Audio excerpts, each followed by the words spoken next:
Stone Cold Steve Austin claims to be a fighting champion, and a man's man. So when the WWF champion proclaims to the audience that he's not worried about defending the WWF championship against both The Undertaker and Kane at Queen's request, the Brothers of Destruction interrupt the Texas Rattlesnake, with the dead man daring Austin to go one-on-one with The Undertaker, or Kane, later in the evening. So Austin chooses Kane as his opponent.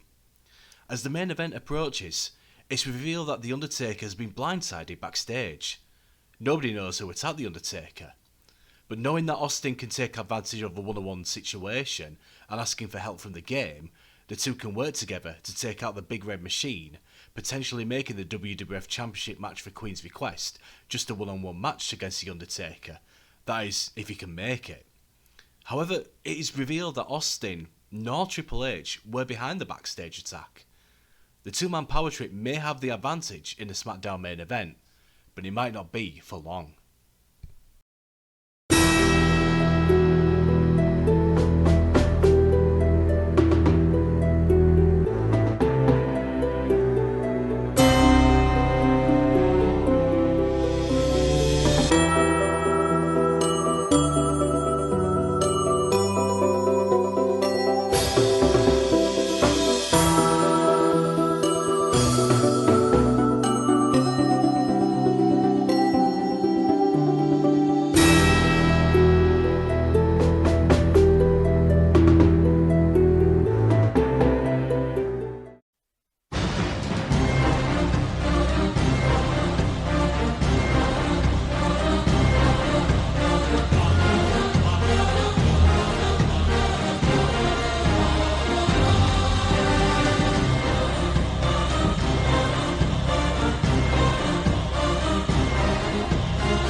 We shall fight with growing confidence and growing strength in the air. We shall defend our island, whatever the cost may be. We shall fight on the beaches. We shall fight on the landing grounds. We shall fight in the fields and in the streets. We shall fight in the hills.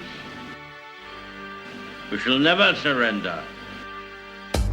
Hello and welcome the Regal regime!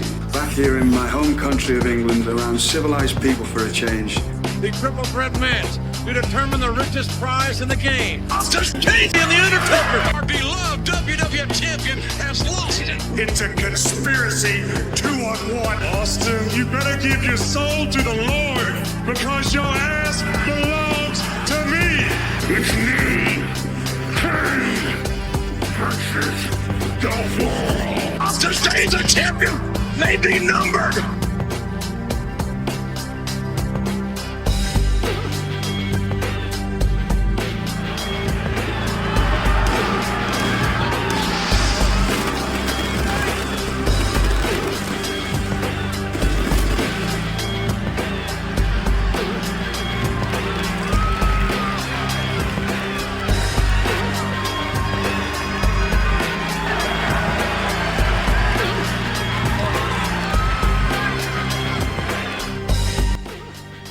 A hype package opens up the Queen's Request pay-per-view, with Winston Churchill's "We Shall Fight in the Beaches" speech accompanying images and videos representing the pride of Britain, the troops making a return from Dunkirk, images of Churchill and Queen Elizabeth II, the best of British wrestling featuring Big Daddy and Giant Haystacks, and then a promo followed by Regal welcoming the WWF to the Regal regime, and then the hype for the triple threat match for the WWF title as Stone Cold Steve Austin defends the belt against The Undertaker and Kane. Pyro hits the stage as Jim Ross and Paul Heyman welcome us to World's Court in London. 8 matches are on the card, although opponents are still to be confirmed by Commissioner Regal for 5 of those matches. Jim Ross announces the main event as the triple threat match for the WWF title, the European Championship where Matt Hardy will defend the belt against Billy Gunn, and the 6-man tag team match pitting Edge, Christian and Kurt Angle against Test, Shane McMahon and Chris Benoit as the matches that are definitely finalised. Paul Heyman is interrupting Jim Ross under his breath and eventually asking as loud as possible, "Where's the Queen? Where's the Queen?" The promenade theme plays to Earl's Court as the Commissioner William Regal and Chairman Vince McMahon walk to the ring. "Hello everyone and welcome to Queen's Request," proclaims the Goodwill Ambassador. "Oh, it's so good to be back in my home country of England in front of all you people." Vince McMahon doesn't seem to share Regal's sentiment. "No, Mr. McMahon, I do apologise. We have our country's finest come together in this arena, but I do confess there are a few ruffians and scallywags in the audience. Try not to make eye contact, sir." Vince agrees with the suggestion. "But let me reveal to you all why we are truly here, and just before I do, you people in London better be on your best bloody behaviour. I'll not take kindly to idiots making fool of themselves in front of royalty. So, with that being said, ladies and gentlemen, please stand up. Go on, stand up, because here is Her Majesty the Queen." There's a curtain higher up and behind the Tron to reveal the Queen herself surrounded by security, but the camera is shown behind the chair. All that can be seen of the Queen is that she sat down, waving, but her face isn't revealed. Commissioner Regal bows and waves and politely asks Vince if he would do the same, which he does, although not rather convincingly. Heyman feels the need to follow suit as well, so he stands up and bows and tells Jim Ross to do the same. The Commissioner takes the mic, but he's interrupted by crows. Out comes Raven. He walks to the ring and grabs the mic, looks in the direction of the Queen but doesn't bow. When asked by Commissioner William Regal, Regal's upset with Raven's decision and apologising to the Queen from the ring. "Now, I know there are people that are born of royalty, of class, of nobility, of etiquette, of intellect. People that deserve to be bowed down to," Raven says, looking at Commissioner Regal. "But I too can be royal, classy, noble, impeccable, and I am indeed an intellectual, a scholar, an academic, and a craftsman. But yet you don't bow to me. What about me? What about Raven?" Regal and Vince have a confused look on their faces as they look at Raven, then turn and face each other and laugh at Raven's words. "You think we should bow down to you, Sunshine? You say you're a man of class? Look at how you dress. You're not even worthy of being in the same ring as Mr. McMahon and myself, let alone being in the same arena as the Queen. And you claim to be an intellectual? A scholar? Well, Any man in his right bloody mind wouldn't have the audacity to interrupt me whilst I'm speaking. But anyway, I'd said I'd put on a show for the masses, and I think that it's time for our first match. So, Raven, your opponent shall be... Regal looks at the curtain and gestures for whoever Raven's opponent is to come out. Will you come on? Oh, Mr. McMahon, I apologise, you'll have to forgive me. You see, Raven's opponent, he's a bit deaf. Vince is puzzled and ironically exclaims, as do JR and Paul Heyman, he's what? A man is then seen walking down the entranceway as Regal reveals the name of Raven's opponent to be Alan Kilby. Kilby enters the ring as Regal and Vince talk with each other back up the entrance. They can be heard through the camera asking, how did this Alan Kilby get down to the ring? When Regal tells Vince that the bloody translator and cornerman of Alan Kilby wasn't available. The lack of a cornerman is undoubtedly Alan Kilby's downfall, as when Kilby's stomping on Raven near the ropes, the referee has to try his best to communicate to the South Yorkshireman that the stomps need to be ceased at a 5 count, as Raven has his arms around the ropes. Raven is no doubt glad for the loss in translation, as after the referee has managed to get through to Kilby that if he continues he'll be disqualified, Raven is able to get back up, turn Kilby around, kick Kilby in the gut, and hit the Raven effect for the 3 count and a victory. Well, that was unique, declares Jim Ross, as Raven celebrates. It's hard to tell if Heyman is trying to be funny or if his attention is elsewhere, as his reply to good old JR is, "Did you say something?" Triple H, accompanied by Stephanie, is walking backstage and talking with his wife when they bump into the one Billy Gunn. More than a year removed after Billy Gunn was kicked out of D-Generation X, and with the two going down their own paths, the two nevertheless shake hands. The one Billy Gunn going so far as to commending Triple H on a job well done disposing of Bradshaw on SmackDown, as Bradshaw has eliminated Billy Gunn from the King of the Ring tournament last Monday on Raw. Triple H leaves, but wishes Billy Gunn good luck, as the game feels like this country is full of pompous stuck-up snobs. Billy Gunn is going to challenge Matt Hardy for the European Championship. Triple H says, "You bring the European Championship some prestige, Billy. It'd be great to see this country's European champion represented by a degenerate." Billy Gunn laughs at the reference. Yeah, I agree. It's a conspiracy. 2-on-1, and I do not like it. Austin interrupts Deborah, who's agreeing with the Rattlesnake. I know I can whip both their asses, but I'll do it when I'm good and ready. I'll do it on my time. The WWF champion is trying to convince his wife that he can indeed beat The Undertaker and Kane in tonight's main event. Or is he trying to convince himself? I am a man's man, Deborah. I am a fighting champion. I'm the greatest WWF champion of all time. And that's the bottom line, because I said so. Deborah has a confused look, because she's agreeing with everything Stone Cold is saying, even though it sounds like they're having an argument with each other. Austin walks off. The following match is Tag Team Turmoil. 2 teams will start, and after all teams have competed in the match, the remaining team will be the winners and the WWF Tag Team Champions. It's unsure as to how many teams are taking part, because of Regal's announcement that some of his friends will be involved in the match too. We begin with the up-and-coming team of James Storm and Chris Harris taking on the Holly Cousins, accompanied by Molly Holly. Cousin Crash has been in good form as of late, pinning the tag team champions in a non-title tag team match, but find themselves maybe out of luck, being one of the first teams in the tournament. Nevertheless, Crash continues his fine form, scoring a roll-up on Chris Harris to score the first elimination. The Holly Cousins already find themselves with a mountain to climb as they take on the mammoth-sized team of Gangrel and Viscera.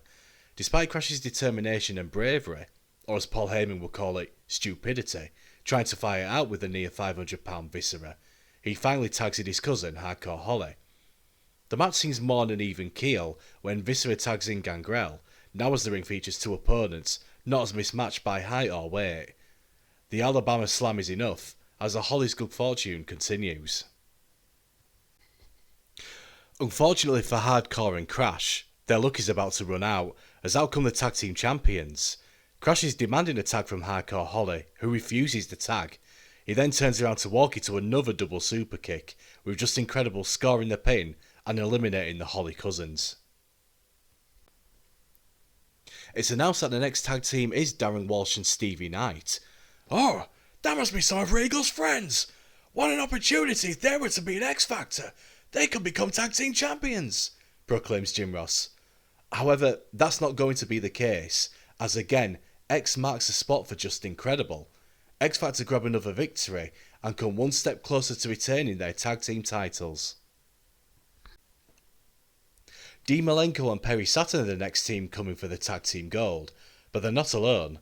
They're joined by Latino Heat. Eddie Guerrero is no doubt here to gain a measure of revenge on X Factor, as it was the group that cost Eddie Guerrero a chance at becoming this year's King of the Ring, with Albert going to the quarterfinals. The ways of lying, cheating and stealing are evident in this next match. However, it's Albert that's doing the lying, cheating and stealing, which again leads to more double super kick action, whilst the referee is dealing with Eddie Guerrero. The referee turns around to see the pin, and it's yet another victory for X Factor. But it's not over yet. Regal's music hits, and he congratulates X Factor on another victory. But not all teams have been eliminated, the commissioner says, as there's one more team of Regal's friends that he's handpicked especially to take the gold, and they are the tag team of Johnny Saint and Pat Roach. The stamina might be taking its toll on X Factor, but not enough for them to somehow mark X on the spot for the 4th time, with Just Incredible pinning Pat Roach to get the victory. X Factor is celebrating in the ring, and Jim Ross and Paul Heyman commend the team on going through 4 matches to retain their tag team titles. But the referee hasn't given them their gold, nor is Uncle Cracker playing on the PA. Paul Heyman asks what's going on.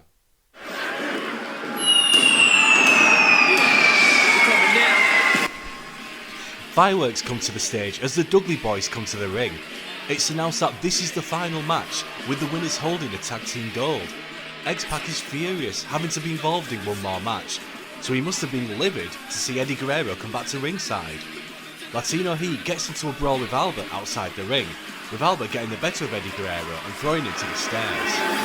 X-Pac must have appreciated a brief moment of schadenfreude as he crotch chops at Eddie Guerrero, but his distraction's going to cost him, as Devon hits a lifting reverse DDT on Just Incredible to get the victory. The Dudley Boys are ecstatic. They've beaten X Factor and are the WWF Tag Team Champions for the 4th time. Latino Heat claps at the result.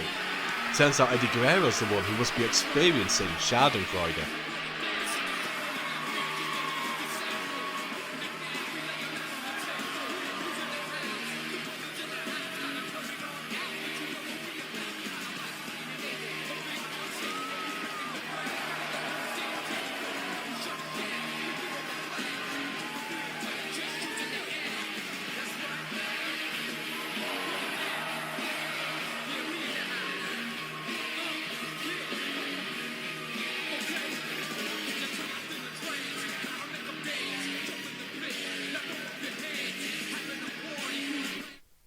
Team Wreck are together in the locker room as they're getting ready for their 6-man tag team match.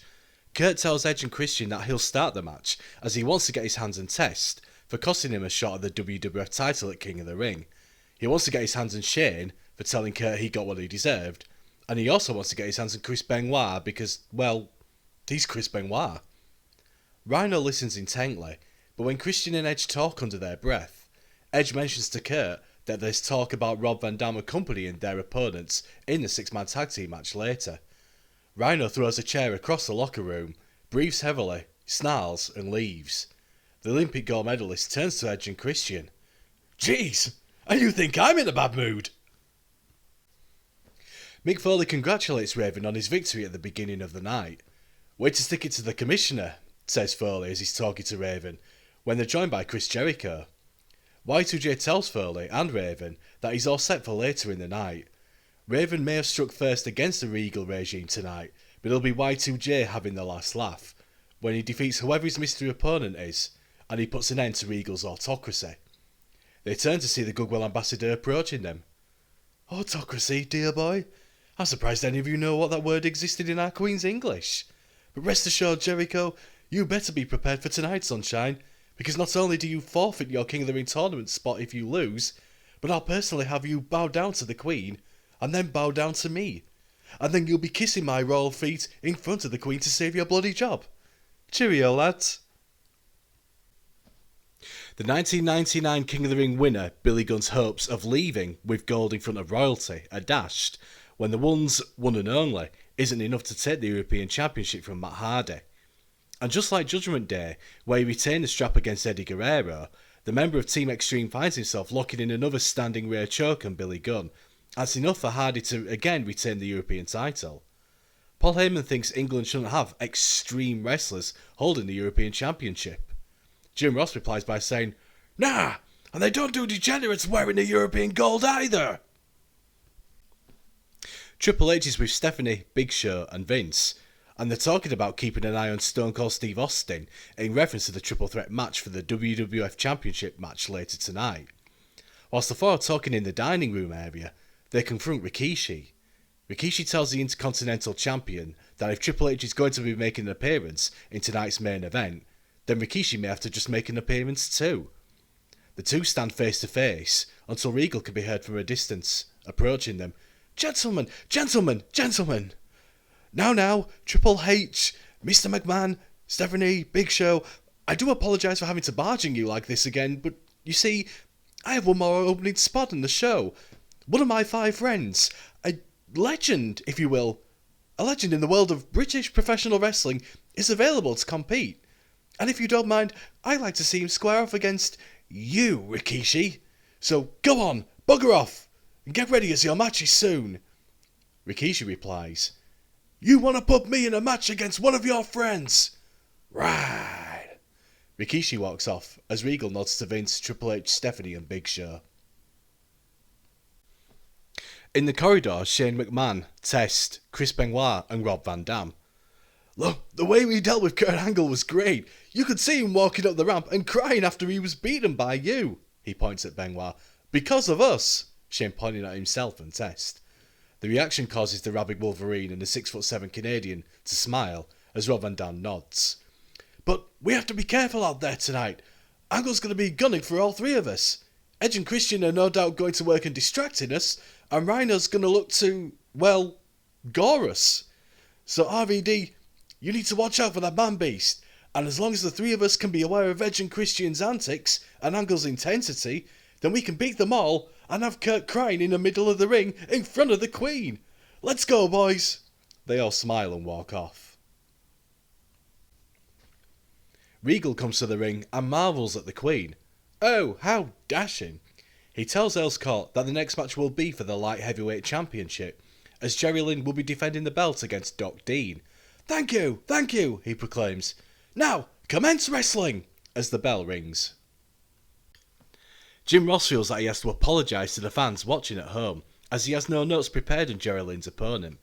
Although, admittedly, it's out of his hands, as Regal has made the British opponents of the WWF superstars a secret. Paul Heyman still berates JR on not doing his job correctly anyway. But during the match, the Oklahoman notes the similarities of Doc Dean to Jerry Lynn. A technician, but he's also sprightly on his feet.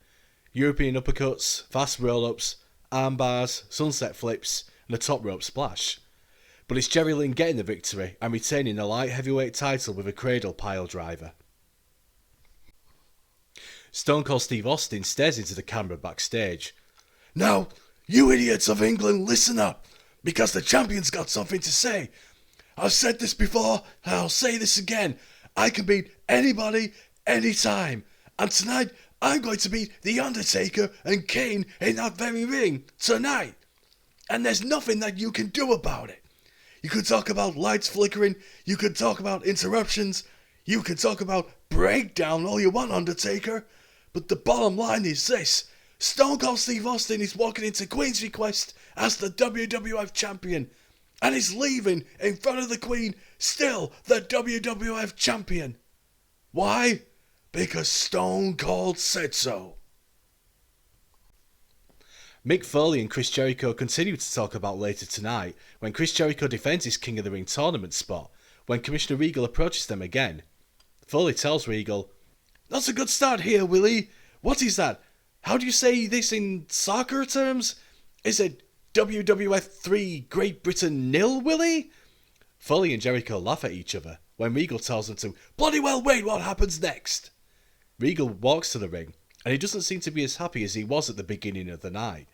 A camera shot behind the Queen is shown sitting as Regal grabs the mic, paces around the ring, but then snaps back into reality by looking at the Queen, smiling and bowing. Hello, my fine friends! Oh, the fun's not over yet as I present my next challenge. So, Rikishi, would you be so kind as to come down to the ring, please, as your match is next? The Samoan walks down to the ring and asks Regal who he's wrestling. Regal sticks his arm out the entrance to welcome Rikishi's opponent. I give you Kendo Nagasaki. Kendo Nagasaki, the mysterious Japanese samurai warrior with powers of hypnosis, is Rikishi's mystery opponent. He comes down to the ring in his samurai attire and gets ready as the match is about to start. One would imagine it takes a man of considerable talent, if not weight, to get the Samoan off his feet, but Kendo Nagasaki can claim that he's done just that. He's picked up Rikishi onto his shoulders and then he's hit the rolling senton, or rather the kamikaze crash. Jim Ross and Paul Heyman are impressed with the world star, but it's not enough to keep Rikishi down. Nagasaki's mass headbutts don't seem to have an effect either, and it's only a matter of time before the Samoan counters with the Samoan driver to get the pin and a big victory in the British Isles. Rikishi celebrates in the ring when from the ringside area out comes Triple H over the barricade. He gets in the ring to attack the Samoan from behind and then hits the pedigree. Triple H stares at the audience and then celebrates as Jim Ross cries, "Ah, come on!" In the Commissioner's office, William Regal can be seen shaking his head and then has his head in his hands. Vince McMahon comes into his office, smiling a little. "Well, Commish, what's this all about? Another one of your fellow countrymen taking a beating at the hands of the WWF? I thought this was supposed to be the best of Britain." Regal replies, "I'm sorry, Mr. McMahon, but you know, the night isn't over. There's still an opponent I have for Aja Kong, and I think you're going to be most impressed with. And then there's that foul, miserable little toe rag Chris Jericho. Oh, don't worry, he's got a big bloody surprise coming his way." Vince doesn't seem too irked by the drubbing the British are taking, though. "Well, let's hope you can bounce back, Commissioner. After all, it's only the Queen the WWF are performing for. We wouldn't want to be upsetting the Queen now, would we?" Vince walks off, and Regal looks horrified with the revelation that the Queen is seeing this all play out before her very eyes.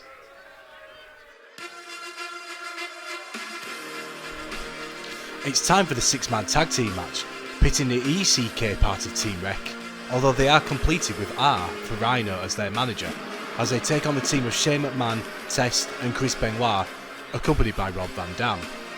Kurt Angle, who less than a week must have been feeling like true royalty himself, was moments away from possibly competing for the King of the Ring tournament title and the WWF and WCW championships. But the two championships have been quashed as a result of Shane McMahon's interference, with Shane exacting his revenge by having Test come out and attack Kurt on Raw last week, leading to Benoit getting the victory. Kurt is out for revenge on all three of his opponents tonight. It's been mixed fortunes for Edge and Christian. They lost a six-man tag team table match to Jericho and the Dudleys at Judgment Day, and Christian didn't even find himself in the King of the Ring tournament qualifying round, an oversight on Commissioner Regal's part. But the Goodwill Ambassador did correct the mistake when Christian had a chance to take Chris Jericho's King of the Ring spot, but was ultimately thwarted by Benoit, who was being an ally for Y2J. It's not all doom and gloom for the Canadian duo. Edge still has a chance to become the 2001 King of the Ring, but it's quite possible that the man that could be standing between Edge and royalty is Kurt Angle himself.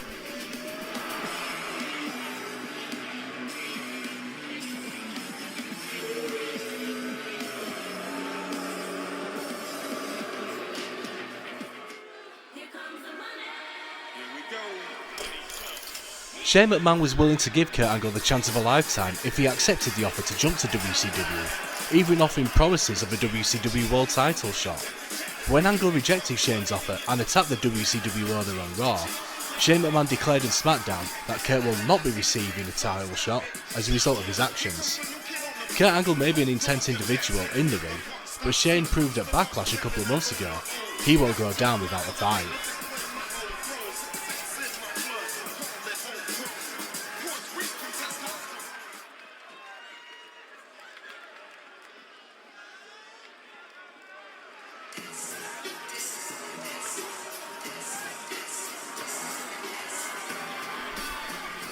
Test may have been unlucky not to represent the WWF in front of royalty as the Intercontinental Champion, but despite his defeat to Triple H at Judgment Day, the 6'7" Canadian has been in good stead. He's advanced to the King of the Ring quarterfinals, where he will face his old foe in Albert. It also seems that messing with Shane McMahon is a test in itself, as Kurt Angle found out the hard way on Raw this past Monday.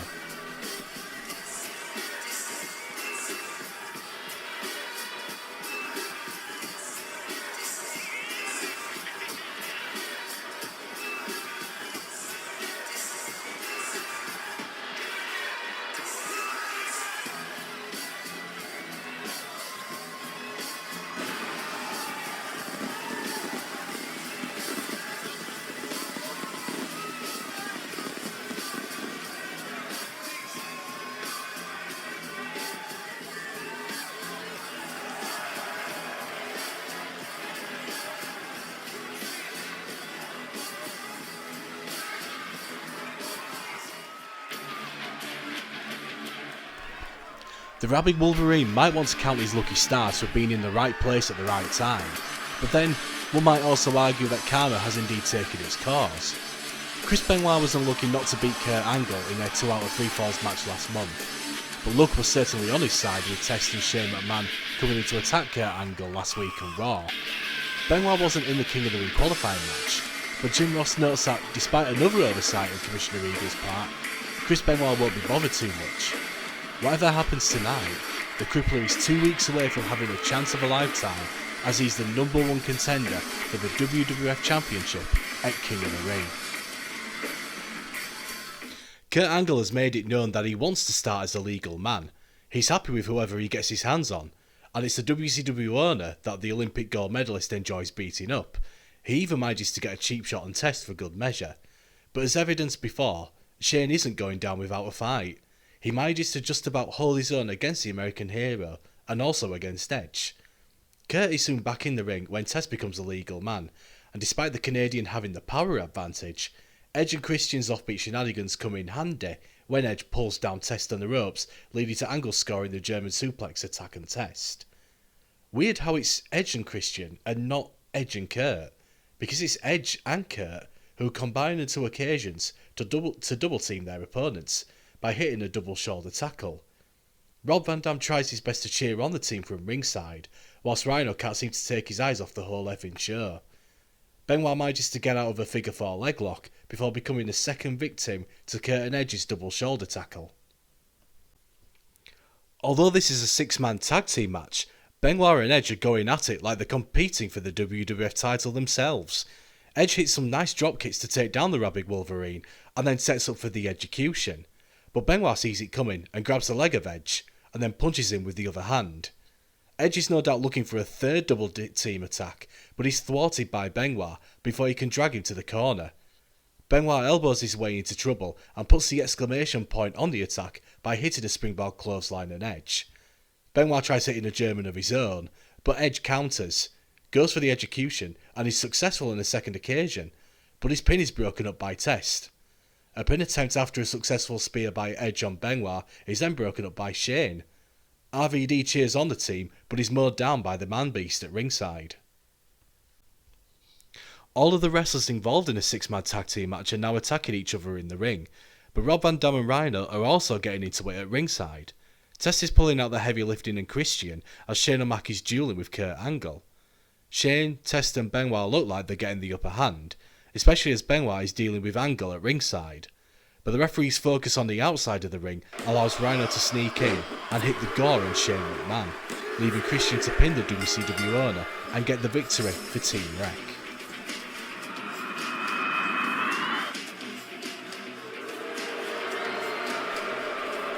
Jim Ross and Paul Heyman bicker about the acronym REC on commentary. The former ECW owner tries to justify the man's beast interruption as necessary, because after all, Team REC includes the letter R, which stands for Rhino.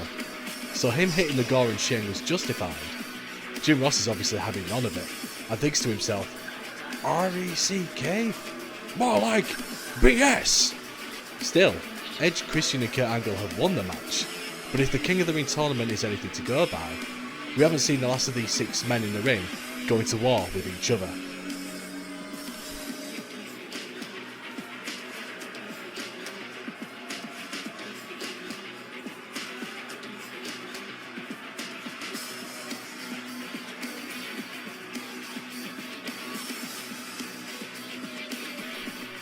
Jim Ross and Paul Heyman talk about what's still to come. Who is Jericho's mystery opponent? Who is Aja Kong going to face off against? And will Stone Cold Steve Austin leave as WWF champion? Music hits, and it turns out to be the 9th wonder of the world. Chyna is back, and she's here in the UK, to a delighted Jim Ross. Paul Heyman is also excited too to see the 9th wonder of the world because she's heading down to commentary for the next match, where Aja Kong's mystery opponent will be revealed. Commissioner Regal is rushing to the ring, and his smile is all but gone, but he's trying to keep up his facade. Okay, I've not had the best of luck with the British opposition against the WWF, but just you wait what I've got in store for you. Now, Aja Kong, if you could be so kind as to come on down. Aja obliges, comes down to the ring with Bull Nakano. They stare at the Commissioner, who asks if they could be so nice as to bow to the Queen, but Aja's and Bull's attention is on Chyna, and understandably, vice versa. You see, here in Great Britain, not only do we have larger-than-life male wrestlers like the WWF, but we also have women who are also larger-than-life. So please, good woman, if you could come on down. Oh my! What on earth is that? Paul Heyman exclaims. To which Chyna replies, Oh, this is gonna be good. Dressed in a red outfit, and as Jim Ross suggests, surely weighing close to 300 pounds. By God! The Titantron reveals the woman to be Klondike Kate. Whilst Aja Kong has no reaction to her opponent, Bull Nakano's eyes widen. Meanwhile, Klondike Kate has a face that would suggest she's someone that shouldn't be messed with. When she clocks eyes with Bull Nakano, she can be heard yelling, Shut up! Paul Heyman asks Chyna if she can move closer to him, as he claims to fear for his life. Jim Ross rolls his eyes, but Chyna obliges. Klondike Kate gets in the ring and stares down her opponent, Aja Kong. This is no doubt Aja Kong's toughest challenge to date in the WWF, and it's not even on American soil. When the two lock up for a collar and elbow tie-up, Aja Kong finds Klondike Kate somehow mustering her strength to push back the former All Japan Women's Champion. If that wasn't enough, Kate is able to get Aja Kong off the ground by hitting a scoop slam and coming off the second rope turnbuckle with a splash. Aja Kong kicks out, but it's nearer to 3 than it was to 2, even if it's just a 2 count. Still, no one in the WWF has come remotely close to giving Aja Kong a challenge. And another shock is yet to come when Klondike again lifts Aja off her feet to hit a tombstone piledriver. Unfortunately, it's not enough, and Bull Nakano's work at ringside is enough to distract the Liverpool lass as she turns around and walks into the Huracan, with Aja Kong getting the victory. Jim Ross and Paul Heyman talk about the valiant effort of Klondike Kate, whilst Aja Kong stares at Chyna from the ring. Heyman then tells Chyna that an announcement has been made, and it will be Chyna defending her women's championship against Aja Kong at King of the Ring. When Jim Ross asks about this, the 9th wonder of the world tells JR and Heyman that now that she's been hit back with the Huracan once, she knows what to expect from the female monster, and that she'll be prepared for the battle that awaits her in 2 weeks' time. Jim Ross and Paul Heyman wish Chyna good luck. The Commissioner is back down, coming to the ring. Alright, I've bloody well had enough now. Chris Jericho, get your miserable little carcass to the ring. I'll not be humiliated like this any longer. The countdown begins, and the pyro goes off. And funnily enough, the Queen has jumped out of a royal chair following the explosion. This makes Jim Ross laugh, but Paul Heyman is not impressed. Regal is irate. Jericho comes to the ring and stares down the Commissioner. When Jericho asks who his mystery opponent is, Regal tells Jericho to face the entranceway if he wants to see who the opponent will be. As Jericho faces the entrance, Regal takes off his suit and comes in the ring. Jericho sees what's about to happen, but it's too late as Regal hits a DDT. The commissioner reveals that the mystery opponent for Jericho is Regal himself. He tells the referee to ring the bloody bell. Jim Ross is appalled with the blindside attack, whilst Paul Heyman argues that the commissioner's pulled out an ace. If Regal can beat Jericho, he'll find himself in the quarter-final round of the King of the Ring tournament. The DDT attack allows the commissioner to take advantage of a grounded Chris Jericho, using his southpaw skills to his advantage. A leg lock, kick to the back, suplex, and a backdrop puts the Goodwill Ambassador in control of his opponent. But for all of Regal's technical prowess, the Ayatollah of Rock and Roller is also savvy in ring. Dodging a Regal aerial attack, Y2J picks up his opponent for a long-standing suplex, no doubt in tribute to the British Bulldog Davey Boy Smith, as mentioned on commentary. Stomping on the head of the commissioner, Regal feels the need for a breather as he rolls out of the ring, which is interesting, as it wasn't Regal being cheap-shotted at the beginning of this match, he should be having the advantage, Jim Ross mentions. Paul Heyman counters this argument by arguing that Regal is cunning and that he's trying to outsmart Chris Jericho and get in his head. Regal hits a half Nelson suplex, but it won't keep Jericho down. Jericho fights back to lock in the walls, but the Goodwill Ambassador is able to break out of it. The two are now evenly matched in the ring as they strike with punches and kicks, until Jericho hits a Northern Light suplex. Again, it's not enough to keep Regal down. Jericho hits the patented triple powerbomb. Again, that's not enough. But William Regal is starting to tire, and despite the surprise DDT on Jericho before the bell rang, this has now become an even contest. Jim Ross notes that no doubt Regal hit the surprise attack because he knew deep down in his heart he couldn't beat Y2J one-on-one. The Ayatollah of Rock and Roller is eventually able to lock the walls of Jericho and William Regal. Regal is trying his best to break out of it, but Jericho isn't giving up, trying to cinch in the submission as hard as possible. Regal looks like he might tap, but somehow has enough strength to break out with the submission. It's obvious now that Jericho is the one in control, a far cry from how this match started. Y2J looks like he's running on a full tank of gas, managing to hit the spinning heel kick 3 times in a row. A Regal backdrop can't keep his opponent down, and Regal decides enough is enough. He waves to the crowd before grabbing a chair, but Jericho lunges at the commissioner with a running forearm and continues to attack Regal with punches and kicks like his life depends on it. Well, his King of the Ring spot does depend on it. Jericho points at Regal, telling him enough is enough, locks on the walls of Jericho one more time, and it's enough to make the commissioner tap.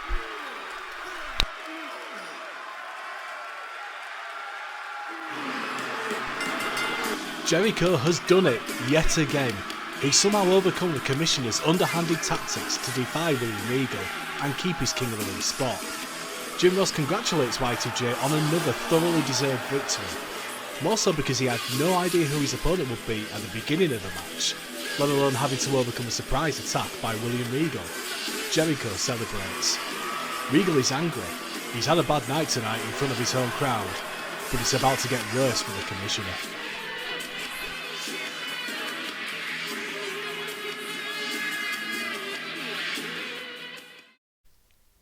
It seems the women of Commissioner's Past is coming to catch up with Regal, as out come Lita, Trish Stratus and Leilani Kai. No doubt wanting to get revenge on the Goodwill Ambassador for his handling of the Aja Kong situation, they come into the ring and start shouting at Regal, taunting him and prodding fingers into Regal's chest. A car crash is heard on the Tron as out comes former Commissioner Mick Foley. He comes to the ring and talks with Regal, with the Commissioner acknowledging Foley's words, but in turn hitting a low blow. Jericho comes from behind, but Regal counters with a Regal cutter. He then stares at the 3 women and readies his fist as if he's considering attacking them. Lita, Trish and Leilani retreat. But it's shown the Queen's chair is vacant. The Queen is walking down the entranceway surrounded by security. She demands for them to help her get in the ring to a delighted Commissioner. Regal tells security to hold down the rope so she can get in. The Commissioner gets on his knees as the Queen tells him to rise and offers her right hand for Regal to kiss, only to kick him where it hurts the most. She takes off what is revealed to be a wig, and her true identity is revealed. With long black locks running down her face, she turns to the crowd to reveal herself. It's sensational Sherry. Regal He must be feeling a range of emotions right now. Pain, shock, disbelief, anger, upset and distraught. He tries to get back up, but only for Foley to come from behind and turn Regal around into the mandible claw, which is a sock drawn with crown jewels right down the throat of the Goodwill ambassador. Foley celebrates with the women as Jericho comes back in the ring and one more time locks in the walls of Jericho as Sherry, Leilani, Lita, Trish and Foley cheer, point and laugh at Regal, whilst all Regal can do is tap due to the submission. Jericho takes to the mic and reveals that the Queen appearing on this show was a setup by himself, Foley and the ladies this past week in SmackDown, when Regal believed the Queen was coming to London. Before they walk off and celebrate, Jericho tells Earl's Court that the real Queen is lying in the ring, Queen Willie. Utterly embarrassed and humiliated, Regal grimaces in pain and looks like he's about to cry as he walks off.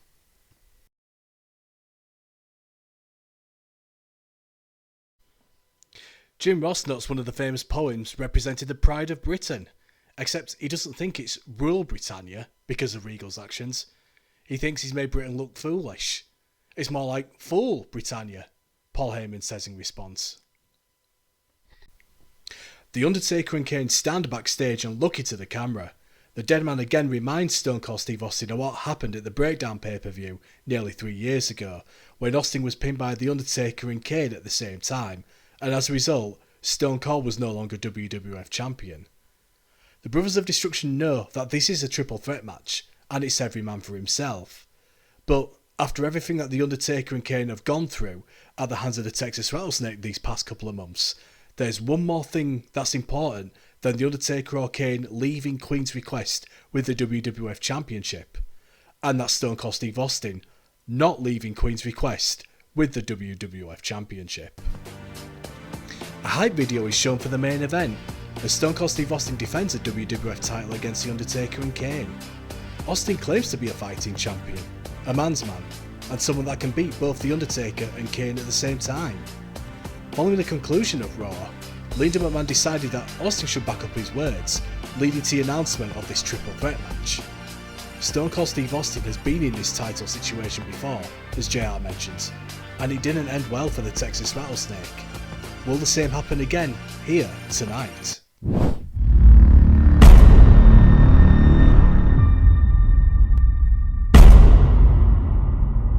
My name is Stone Cold Steve Austin. I am the World Wrestling Federation champ, and I can't be stopped. What a no-good human being! Then I think, in the interest of fairness, that the main event should definitely be Stone Cold Steve Austin defending his title against both Undertaker, Kane, in a triple threat match.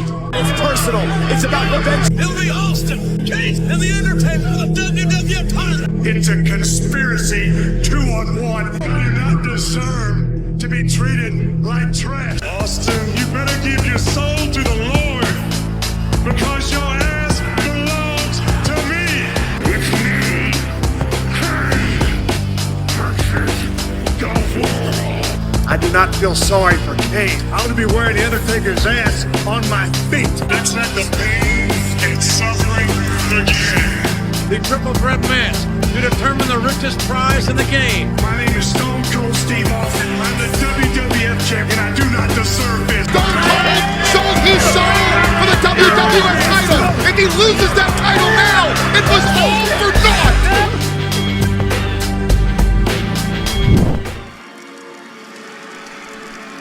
On SmackDown this past Thursday, Kane was close to scoring a pinfall on the Texas Rattlesnake, and Kane's plan involved The Undertaker faking an injury, no doubt had the toughest SOB in the WWF winning scared. Although this is a triple threat match, which is every man for himself, Jim Ross wonders just how much Undertaker and Kane will work together to take out the WWF champion.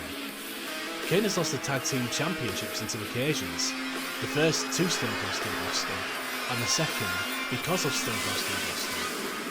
As we're on the road to King of the Ring, good old JR is quick to mention Kane's first and only WWF title reign, which was at King of the Ring, against, but who else? Stone Cold Steve Austin. When The Undertaker and Kane both pinned the WWF champion at Breakdown nearly 3 years ago, the Brothers of Destruction were somewhat of a loose alliance, rather than a tag team. even if they're opponents as part of a triangle match, they're more than together when it comes to a team, which Jim Ross thinks could be even worse for the Texas Rattlesnake. Paul Heyman is dubious as to The Undertaker claiming that Stone Cold losing the WWF title is more important than the American Badass or the Big Red Machine winning it, and he's convinced it's only a matter of time before the Brothers of Destruction become Destructive Brothers in the ring in a few moments.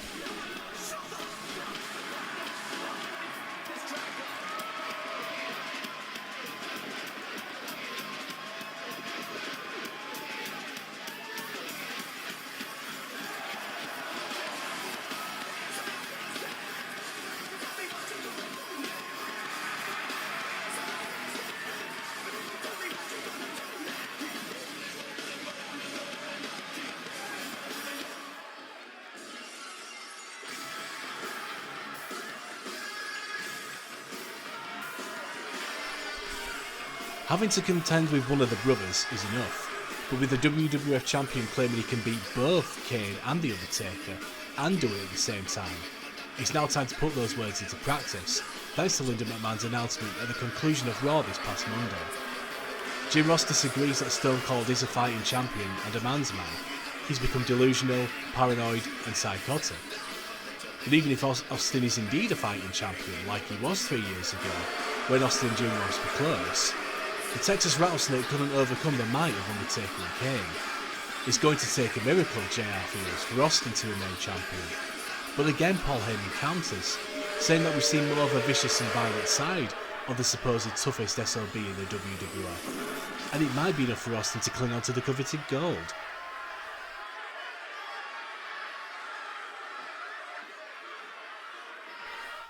Surprisingly, Austin has chosen to take the fight rather than the flight response, as he needs to contend the fact that early on he's wrestling a handicap match rather than a triple threat. He takes the fight to The Undertaker before Kane stops him in his tracks, but he's quick to gain the upper hand in the Big Red Machine.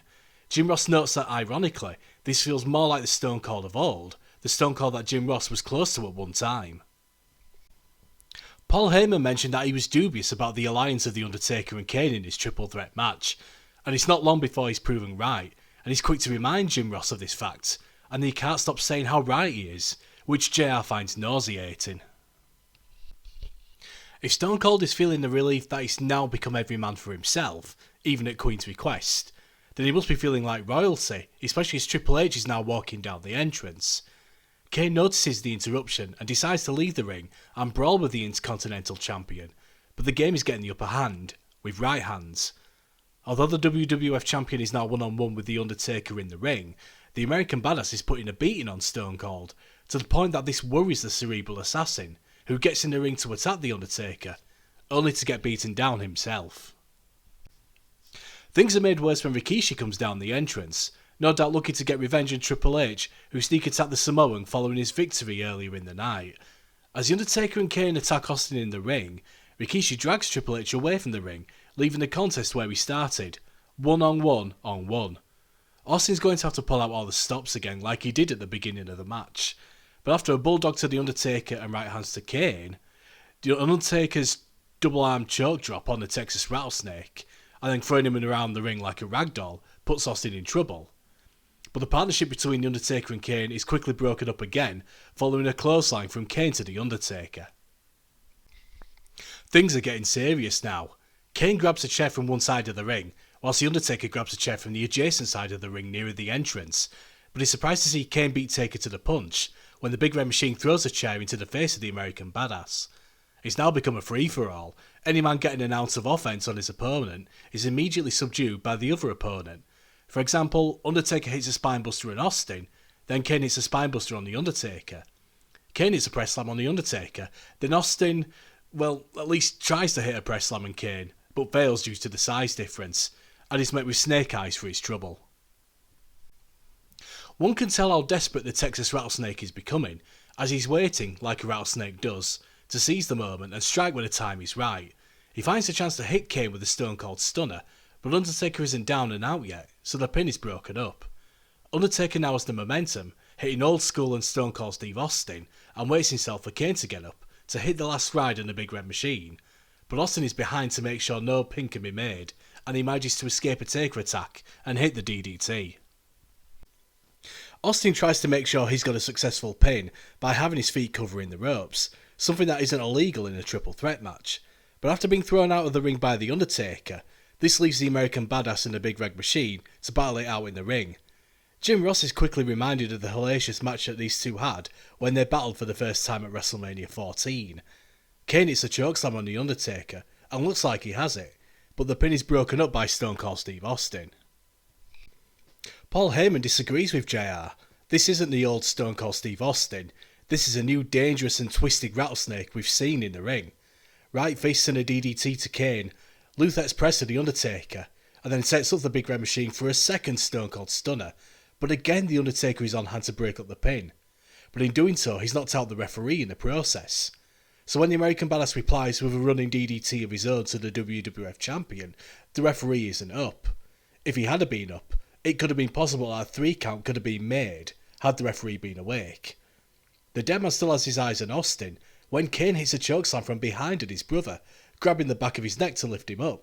"By God, I've never seen anything like that!" exclaims JR. Speaking of exclaiming, or rather the exclamation point, Undertaker hits a chokeslam on Stone Cold but decides not to pin him, going under the ring to pick up a kendo stick and run around the ring to attack his brother Kane, making sure to take out the Big Red Machine. He throws Austin into the steps and uses the barricade to his advantage, puts Kane back in the ring and hits a tombstone piledriver, but the Deadman is tired, and Austin somehow managed to crawl into the ring and stop the pin before what must have been undoubtedly a 3 count. Fatigue starts to show, and his pretty much next finishing move gets the victory. And that's the case, as Stone Cold hits a 3rd stunner on Kane and makes sure of the 3 count by using the ropes for leverage, as he did in SmackDown. The toughest SOB, or the luckiest SOB? Jim Ross isn't too sure either, but in the right place and at the right time, Stone Cold Steve Austin has successfully defended the WWF Championship, and he's avenged his defeat from the Brothers of Destruction nearly 3 years ago. Stone Cold gives the bird to the London crowd as he holds the WWF Championship high in the air. Heyman tells the audience that Stone Cold had to contend with 3 challengers gunning for his WWF Championship: Rikishi, Undertaker and Kane, and he's beaten them all. Now he can concentrate on his efforts against Chris Benoit at King of the Ring. But just when things were starting to go well for the Texas Rattlesnake,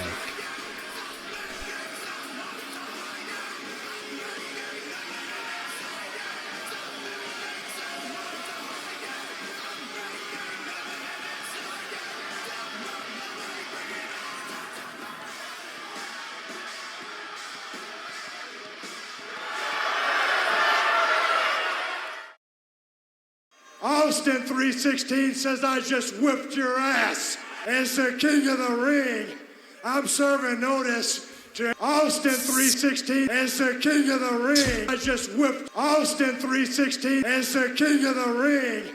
I'm serving notice as the king of the ring, king of the ring, king of the ring, king of the ring, king of the ring.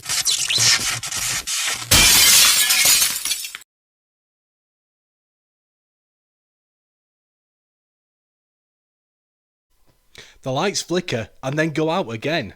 The Titantron lights up and a video is played. It's revealed to be Stone Cold's victory speech from when he won the King of the Ring tournament in '96, but complete with eerie electrical effects and snippets of the speech. It's mainly focusing on Austin saying the words King of the Ring, before his own Austin 316 logo is scrambled and then accompanied by glass shattering, with the video cutting to black, leading to the King of the Ring logo being displayed. The lights come back on as Austin looks around the ring, only to see The Undertaker. He's down on one knee from the grueling triple threat match he's been through, but nevertheless he's smiling at the WWF Champion. Jim Ross has the final word as Stone Cold stares at The Undertaker, but looks shaken. Is this video an ominous warning to Stone Cold Steve Austin? The Texas Rattlesnake may be the WWF Champion still, and he might have survived the battle with the Brothers of Destruction tonight, but has he won the war with the Deadman? Are these The Undertaker's mind games via supernatural means? Queen's request comes to a close. 79. I knew this was coming, to be honest. I've had a lot of bad matches, and deliberately by design, for reasons I'll get into in a moment. But all things considered, I'll take a 79. especially as I'm hosting a show that's not based in the US. I should mention as well that the William Regal Chris Jericho storyline has now ended, so it'll be interesting to see if I can bring in a new 70 plus storyline for the next show, which is Raw. I'm going to be waffling a hell of a lot here, as I'll be talking about how and why I booked this show, the wrestlers I used and didn't use, and the ideas that I hadn't changed. So if you did want to stop this video now, I don't blame you at all. Thank you for watching. So my plan, which was disguised as a story to make a British, Regal, Royal-centric pay-per-view, really served as a backdrop as to what I really wanted to achieve. And that was to increase the popularity of some of the mid to upper mid-card talent. Most of you probably know this anyway, but I'll mention it just in case. If I have a wrestler whose popularity in the UK is less than the UK wrestler that I use for a one-off appearance, for example, and I have my WWF wrestler with less UK popularity beat the UK wrestler on UK soil that has more UK popularity, then this will increase the WWF wrestler's UK popularity, obviously. But because this show was on pay-per-view, and because the providers I've chosen have coverage in both the UK and the US, not only will the WWF wrestler popularity increase as a result of the victory in the UK, but it will increase in the US too, which is what I wanted to do for the wrestlers involved in this pay-per-view that have beaten their mystery UK opponents, i.e. Raven, Jerry Lynn, X Factor, Rikishi and Aja Kong. It really depends on whoever created the mod and what they determine they feel to be the right number for the UK popularity of that particular WWF wrestler. I mean, of course, it's extremely subjective, but I think the mod creator's done a pretty good job. I expected Kendo Nagasaki's UK popularity to be quite high, and it is, so I took advantage of that fact and added WWF wrestlers' UK popularity, in this case Rikishi's, which is a little less than Nagasaki, and have Rikishi beat Nagasaki. Hopefully this will increase Rikishi's popularity in both the UK and the US going forward. I think this is a wise idea, bearing in mind that I'm booking an Attitude Entertainment product where popularity plays a big factor into determining match and angle and show ratings. So going back to the bad match scores, yes, I'm sacrificing a good pay-per-view score, just this pay-per-view alone though, so this is something that's just for this show short term, but hopefully this will benefit the wrestlers who scored victories in this pay-per-view for the long term. We shall see. I just want to go through some of the wrestlers' features in this show. I admit I have a bare minimum knowledge that I should about British professional wrestling, and I'm sure there may be World of Sport, All-Star Wrestling and / or joint promotion fans that will have a much better understanding than me, so I'd be intrigued to hear any random factoids of the wrestlers portrayed in this show. So I opened up this event with Regal telling Vince that Raven's opponent, revealed to be Alan Kilby, is a bit deaf in storyline. In reality, I believe he's actually deaf, and he does have a cornerman and translator to help him during his matches. I can imagine this was quite a popular storyline, so he must have played face a lot. And as a result, the Dastardly heels will get cheap shots and use the fact that Kilby was deaf to the heels' advantage. Kilby's from Sheffield as well, so shout out to a fellow Yorkshireman as well. I do apologise as well for not knowing much about Darren Walsh and Stevie Knight and Pat Roach and Johnny Saint. Those four were put into tag teams during the Tag Team Turmoil match, purely to help X Factor, or rather just Incredible, boost his popularity, even after their tag team title loss. I'll get onto the tag team title loss in a minute. Hopefully Justin's more popular now, despite no longer having gold. I should mention regarding the tag teams that I don't know if Darren Walsh and Stevie Knight were ever a tag team, but I put them as a tag team because in the game they were already set up to be a tag team. I forget what the name was called, so at least I'm helping the computer out by having them have one more tag team match during this Tag Team Turmoil. And again with Pat Roach and Johnny Saint, I have no idea if they were ever a tag team in real life as well. I do remember Johnny Saint was the GM most recently of NXT UK when it was created in 2019. But that's the extent of my knowledge regarding Johnny, so apologies about that. I also had William Regal say during I think it was the Jerry Lynn and .D match, commence wrestling, which I believe the announcer would do quite often as matches got underway. I've seen a few highlights of Doc Dean and thought he'd be a good fit to take on Jerry Lynn. And by no strange coincidence, Doc Dean is identified as a technician flyer in this mod, like Jerry Lynn. So it just made sense to me to have this match. And the fact that Doc Dean was slightly more popular in the UK, I could therefore have Jerry Lynn retain his title and increase his popularity in the UK and therefore in the US. Because Jerry Lynn's popularity in this mod is quite lacking. Which is a shame really, as Jerry Lynn's a really good wrestler. But thankfully the mod recognises his skill attributes at least. Kendo Nagasaki was the ultimate get though. I do believe he was actually wrestling at this point, rather sporadically. I'm also under the impression that the mod created Kendo Nagasaki is the character portrayed by Peter Thornley. I think he's usually like the third name mentioned in the age-old question of, well, which British wrestlers come to mind when you think of World of Sport Wrestling? Kendo Nagasaki comes behind the obvious two, Big Daddy and Giant Haystacks. Whilst we're on the subject of Big Daddy and Giant Haystacks, if you're wondering why I didn't use them in this show, it's because they're not in this mod. And the reason why they're not in this mod is because they're already dead. Big Daddy died in 97, Giant Haystacks died in 98. I was really glad that I managed to get Klondike Kate too. I'd like to think there'd be a little bit more of a reaction in real life if, even for a fan of British wrestling, All-Star Wrestling or a WWF fan, just witnessing two female behemoths battle it out in the ring, even if it's wrestlers that the WWF fans are not really aware of, just the idea of having two mammoth-sized women battle out in the ring just might be enough for fans to go, oh, Jesus. As well as the fact that Aja Kong and Klondike Kate have a surprising combined weight, that's actually heavier than the Big Show, if you can believe it. I think Klondike Kate is more of a natural heel. She's always got a look of thunder on her face as well. Also, Klondike hitting the Tombstone Piledriver. I'm pretty sure she's done it in matches when she's travelled the European circuit in the early 90s. Again, she might have stolen it from The Undertaker, perhaps, after watching a VHS tape of his. Although it'd have to be a small window of opportunity for Klondike Kate to see that, if she's stolen it from The Undertaker. Undertaker was only a year into his career at that point in the WWF. When Klondike Kate was doing this move, it was early 90s. I imagine someone else in the WWF hitting that move would have had to have words with The Undertaker. I'm not sure if The Undertaker would have wanted to have words with Klondike Kate, though. One thing I've also learned as well, I never realised Klondike Kate and Doc Dean were briefly involved for a while, and they have a son together. The more you know. For all the British wrestlers I did use, there were those that I didn't, and perhaps should have used, especially those that were more commonly associated with William, or rather, Lord Steven Regal. For example, Dave Taylor, who accompanied Lord Steven as Squire Taylor in WCW during the mid-90s. I believe he was also involved with Regal in his feud with Kane in WWE in 2007. Robbie Brookside was another choice I should have considered. He teamed with William Regal on the British circuit in the late 80s as the Golden Boys.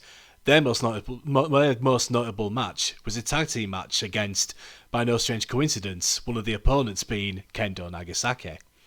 And sorry to someone I know who watches these videos as well for not using Fit Finlay. I know he's a fan. I'm not too sure if I want to use any former WCW wrestlers yet that I may want to use for when the invasion happens. Failing that, I might more than likely do a second UK pay-per-view in November or December, like WWF did in real life. There are others as well, for whatever reason I haven't used. It could be for any reason, like popularity wasn't good enough for me to have them lose, or the fact that I'm a booker as well and not the owner of the WWF, and Vince McMahon has maybe decided if you want to get this wrestler, you will break one of the owner goals. And I don't really want to upset Vince McMahon any more than I already have. But others I did consider were Marty Jones, Doug Williams, Jody Fleisch and Alex Shane. I also toyed with the idea of having Aja Khan taking on Sweet Saraya, as Saraya is the mother of Saraya in AEW. But Klondike Kate had a better popularity, and I'm not planning on coming back to the UK, in a storyline at the very least, for another 6 months. And apologies, some of you may be thinking, why on earth haven't I used the British Bulldog? He's unfortunately in rehab for nearly a year. I'd have loved to include him as a surprise in the show, but sadly it wasn't to be. I think I would have had him challenge Matt Hardy for the European title, but probably have Matt Hardy retain. So apologies to my country for being a traitor. So I mentioned earlier about Justin Credible hopefully being more popular, despite X Factor no longer having the tag team titles. Regarding the tag team titles though, again, I felt like a title change was needed. And again, the tag titles I thought were the best option from a storyline perspective. Especially as there were plenty of teams in that tag team turmoil match, and I thought it'd be a good idea to have a surprise finale, and therefore a babyface title change. So for storyline reasons, I thought that this would work better by having the Dudley Boys win the tag team titles at the end. And regarding the revelation that Sensational Sherri was disguising herself as the Queen, maybe one thing I should have done perhaps is changed Sensational Sherri's name to the Queen and have a picture of the Queen in a segment on this show where Regal is acknowledging the Queen. One thing that you can do with this game, what I do like, is you can change gimmicks, heel turns and stuff on the fly during the show. So for instance, if you're booking a show, you can come out of the show halfway through and then change the name to say somebody's being, masked or somebody's being revealed to be somebody else. And I didn't do that with Sensational Sherri. I just didn't have her in those specific segments at all, and maybe I should have done. There's a chance as well I might have screwed myself out of a better score by not having Sensational Sherri in these segments. I would have had her down as acting as the Queen, and Sherri's acting rating is actually pretty good. I'm also rather glad as well that there was a UK pay-per-view between when I started this mod and the King of the Ring. Because the signs of what I wanted to do for the main event, I get confused with which is my head and which is my heart. One was telling me to do one thing, one wanted to do the other. The signs were telling me to put the triple threat match, which was Austin, Kane and The Undertaker for the WWF title, at King of the Ring. I so badly did not want to do this. Not because it didn't make sense. It did make sense. It made all the sense to have the Brothers of Destruction try and take the title away from Austin at King of the Ring, after Stone Cold screwed Undertaker and Kane out of the tag team titles at Judgment Day. But I want to do something else which further plays into Austin's paranoia. So my original plan was for Rikishi, who lost the chance to become WWF champion on Raw the past week, have that rematch tonight at Queen's request, and then have the triple threat match at the King of the Ring. But instead I put both matches forward. So Austin retained the title against Rikishi on Raw, and he's retained the title in the triple threat match tonight. So that sets up, well, I'm not going to give it away just yet, a different match at the King of the Ring pay-per-view. You'll have to wait and see. And I'll say before I go any further as well, especially as I'm booking, as I'm sure you'll see in many things when it comes to sport, card is always subject to change. So we're now on the road to the King of the Ring. The next show will be Raw. So there'll be one quarter-final match for the King of the Ring tournament on Raw and SmackDown. So at the go-home show, SmackDown, the semi-finals will be revealed, and the semi-finals and the final will take place at the King of the Ring. Also, Aja Kong challenges China for the Women's Championship, and Austin's next challenge will be defending the WWF Championship against Chris Benoit. If you've somehow made it to the end of this video with me rambling longer than the actual video itself, no doubt, you are a trooper indeed, and I commend you for listening. Thank you so much as ever for watching.